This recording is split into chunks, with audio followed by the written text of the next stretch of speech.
কেউ যদি বোরখা পরে লো কালচার, কেউ যদি অন্য একটা পোশাক পরে হাই কালচার। যারা ইসলামপন্থী রাজনীতি করে বা ইসলামী রাজনীতি করে, ও এরা খ্যাত, ছি, এরা তো কনজারভেটিভ। রোজা নিয়ে কথা বলা যায় না, বললে ইউ আর খ্যাত।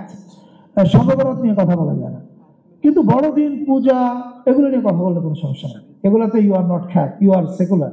But when you talk about Eid, roza and all this things, তখন তুমি খ্যাত। তো এখন আমি বুঝতে পারলাম কি, আমি তো বড় হয়েছি এগুলোর মধ্যে দেওয়া। তো এসে প্রথমে আমাকে কারেকশন করতে হলো যে ওকে, সংস্কৃতির আড্ডায় এই আলাপগুলো দেওয়া যাবে না। এই যে হীনম্মন্যতার বোধ আমাদের মধ্যে তৈরি করা হয়েছে, এই হীনম্মন্যতার বোধগুলোর সম্মিলিত ফলাফল হচ্ছে 16 বছরের দুঃশাসন এবং ফ্যাসিবাদ। এখন আপনি বলতে পারেন যে এই ফ্যাসিবাদ, এর সাথে সাংস্কৃতিক হীনম্মন্যতার সাথে ফ্যাসিবাদের সম্পর্ক কি? Very direct relation. আমি একটা উদাহরণ দিই, আমি সবসময় সব জায়গায় গেলেই বলি। দেখেন, এই high culture and low culture, এটা কয়েকদিন আগে আমি ইউনেস্কোতে গেছিলাম, সেখানে একই কথা বলছিলাম যে হাই কালচার এবং লো কালচার, এই ধারণাটা তৈরি করা হয় আসলে শোষণের ক্ষেত্র তৈরি করার জন্য। এখন আমাদের আর্ট, কালচার, ইতিহাস, এই সব কিছু মিলে আমাদের মধ্যে হাই কালচার এবং লো কালচারের ধারণা তৈরি করা হয়েছে। কেউ যদি বোরখা পরে লো কালচার, কেউ যদি অন্য একটা পোশাক পরে হাই কালচার। এবং আপনি জানেন যে বাংলাদেশের স্বনামধন্য একজন লেখিকা হাসি মামলাকে ছবি দিয়ে বলেছিল একটা জঙ্গি। এখন ভারতবর্ষে হাই কালচার এবং লো কালচারের ধারণা আর পশ্চিমের হাই কালচার লো কালচারের ধারণা অনেক ক্ষেত্রে মিলে না। যেমন পশ্চিমের one of the most radical politician আর ফেমিনিস্ট হচ্ছে ইলহাম ওমর, যে হিজাব করে। আবার আমাদের এখানে দেখেন, আমাদের হাই কালচার লো কালচারওয়ালারা হিজাব করলে বলে এটা লো কালচার। এখন এই হাই কালচার আর লো কালচারের সাথে ফ্যাসিবাদের সম্পর্কটা কি? আমি আপনাকে একটা উদাহরণ দেখাই। হাই কালচার এবং লো কালচারের ধারণা আপনাকে বলে দেয় আপনি কার জন্য কাঁদবেন, কার জন্য কাঁদবেন না।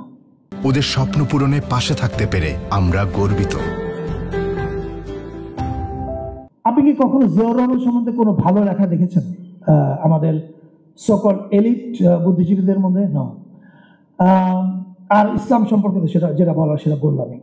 এখন I have nothing against any particular ideology, যে কেউ যার আইডিওলজিতে বিশ্বাস করতে পারে।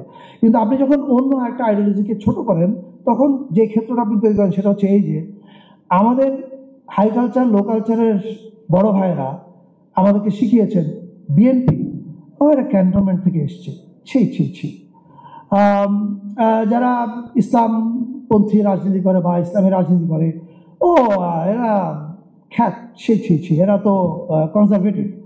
এখন এইটা হওয়াতে কি হয়? এটা হওয়াতে যখন ইলিয়াস আলী গুম হয়ে যায়, আপনার মধ্যবিত্ত মন তখন কাঁদে না, কারণ আপনাকে মধ্যবিত্ত পত্রিকা শিখিয়েছে তুমি এদের জন্য কেঁদো না, এরা প্রগতিশীল না।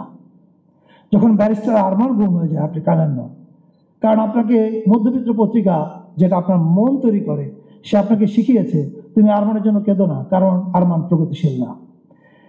এবং এই যে কেঁদো না, এটা হওয়ার কারণে আপনি দেখেন বিএনপির হাজার কর্মী 17 বছর নির্যাতিত হয়েছে, জামাতে ইসলামের হাজার কর্মী নির্যাতিত হয়েছে, আরো অনেক দলের হয়েছে। মধ্যবিত্ত রাস্তায় নামে নাই, কারণ মধ্যবিত্তর মন দখল করে রেখেছিল হাই কালচার এবং লো কালচারের প্যারামিটার। কিন্তু জুলাইতে দেখেন, আর আমি সবসময় বিএনপি, জামাত, এই দুই দলকে ধন্যবাদ জানাই যে জুলাইতে তারা একবারও বলে নাই যে আমরা এই আন্দোলনে আমাদের কর্মীরা আছে। যদি তারা কোনোদিন বলতো যে ঢাকা ইউনিভার্সিটিতে আমার কর্মীরা আছে এই আন্দোলনে, তাহলে এই আন্দোলন শেষ হয়ে যেত, আপনি মধ্যবিত্ত রাস্তায় নামতো না।